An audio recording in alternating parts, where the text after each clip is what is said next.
ask you a few questions about yourself. Where were you born? Where are you from? I was born on that little island they call St. Kitts. The island that they said that Christopher Columbus discovered. They said that was the first island that he discovered on his expedition. So they actually call it St. Christopher, but now it's known as St. Kitts, or sometimes La Amiga, but I'm from that little island. And were you raised there? I was raised between St. Kitts, Virgin Islands, and Bermuda. Okay. And when did you first hear reggae music, and you knew you were going to get into it? Actually, I can't tell you exactly when I heard reggae music first time, because reggae music is an everyday thing in the islands.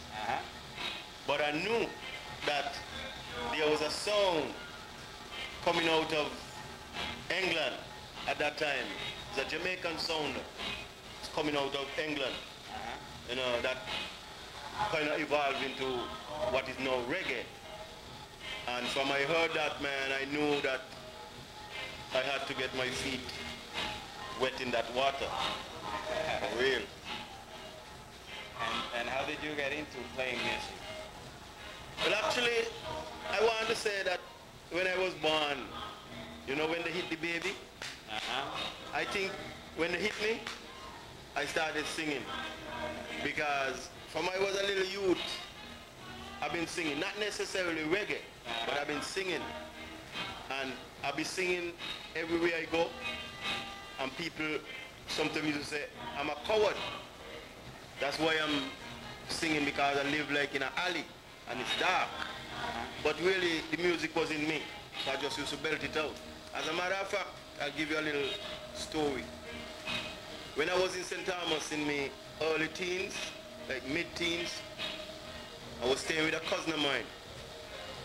And I was singing, you know, and he said, shut your damn noise in the house, man. I don't want to sing it in the house. And I said, well, you grudge me, man. You grudge me and my talent, man. And he said, oh yeah, I grudge you? Get the fuck out, man. I don't want you in here no more. And he threw me out because I was singing. Singing all the time. Yeah. I was a nuisance to some people, but I knew what was in me, you know. So, yeah, that was life. So then when did you come to Puerto Rico? I came to Puerto Rico in the early 80s. I think it was like 84, 85. I'm not too sure exactly which year it was now, it's been so long. But how I actually got here, I recorded a single by the name of It's All in Your Mind. You should be familiar with it. Yeah.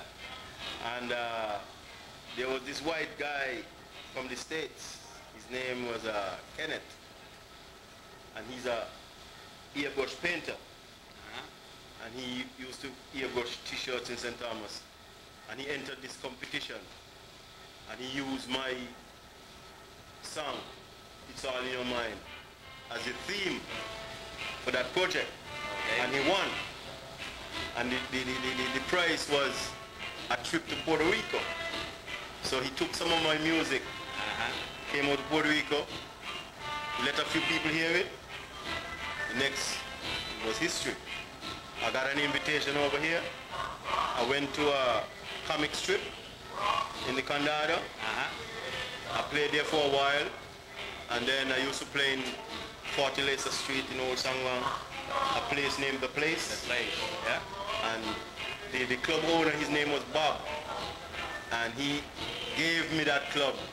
He said, Jomo, I can't afford to pay you, but you could use my club as your base.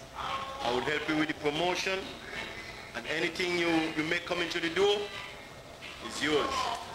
And we used to be there every weekend. We used to be there Friday and Saturday. And then we started to be there Thursday, Friday, and Saturday. And we used to do one shop a night. And after, not long after, we were forced to do 2 shows per night. Yeah, so the crowds were big. Yeah, man, the crowds were lined up around the block.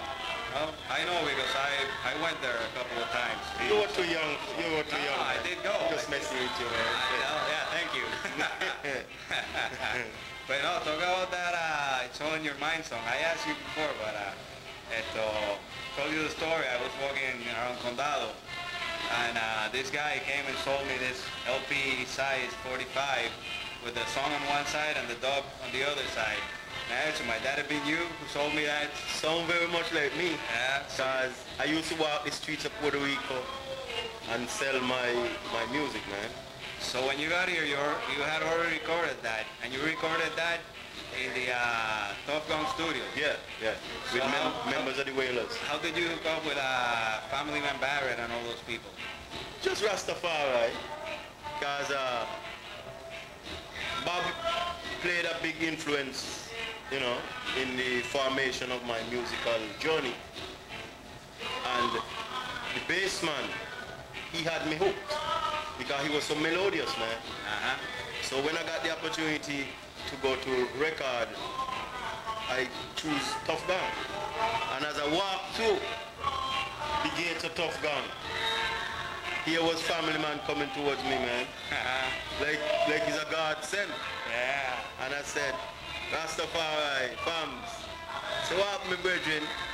I said, I coming in from St. Kitts, you know, via the Virgin Islands, and I want to record some music. And he said, come with me, man.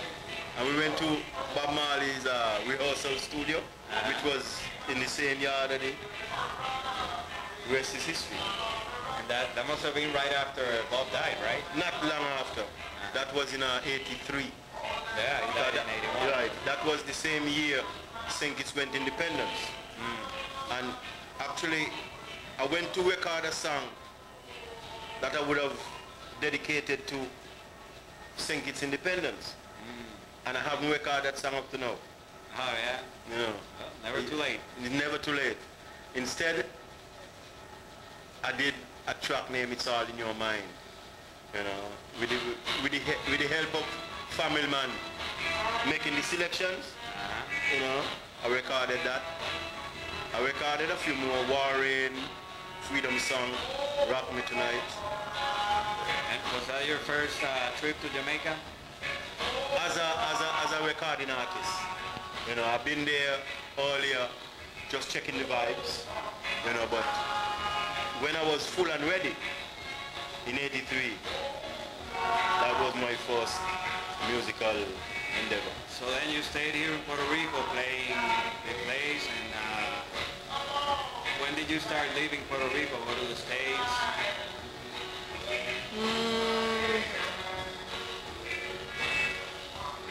I was at the airport in Puerto Rico, maybe around the same time when I sold you It's All in Your Mind. That had to be me. And I met this lady.